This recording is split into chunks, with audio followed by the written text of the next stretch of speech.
The unjust exposure. It was a typical Wednesday morning in our quiet neighborhood.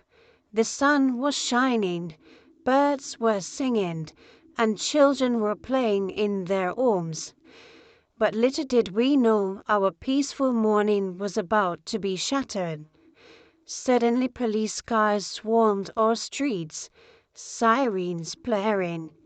Officers poured out of the vehicles surrounding my neighbor's house. I watched in horror as they banged on her door, demanding she opened up. My neighbor, Mrs. Johnson, was a kind and private person. She lived alone and kept to herself, but we would often exchange pleasantries and wave hello. As the police continued to yell and pound on her door, Mistress Johnson finally emerged looking deceived and frightened.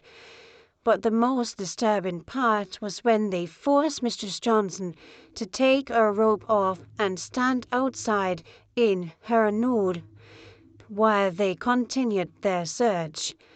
To make matters worse, one of the officers began videotaping Mistress Johnson, capturing her naked and vulnerable state. I couldn't believe my eyes. It was like something out of a nightmare. As the police were leaving, they threw the rope to Mistress Johnson. She hastily put it on. As she was taken into custody, our neighborhood was left reeling. We were all shocked and outraged. The brutal treatment of our beloved neighbor. As the days passed, our community came together to demand justice for Mistress Johnson. We organized protests, signed petitions, and contacted local authorities to express our outrage. After weeks of pressure, the police department finally issued an apology for the actions.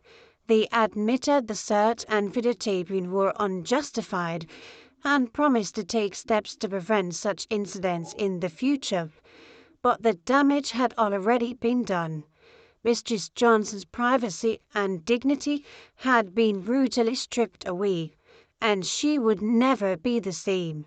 Our neighborhood would never be the same either, as we struggled to come to terms with the harsh reality of police outreach.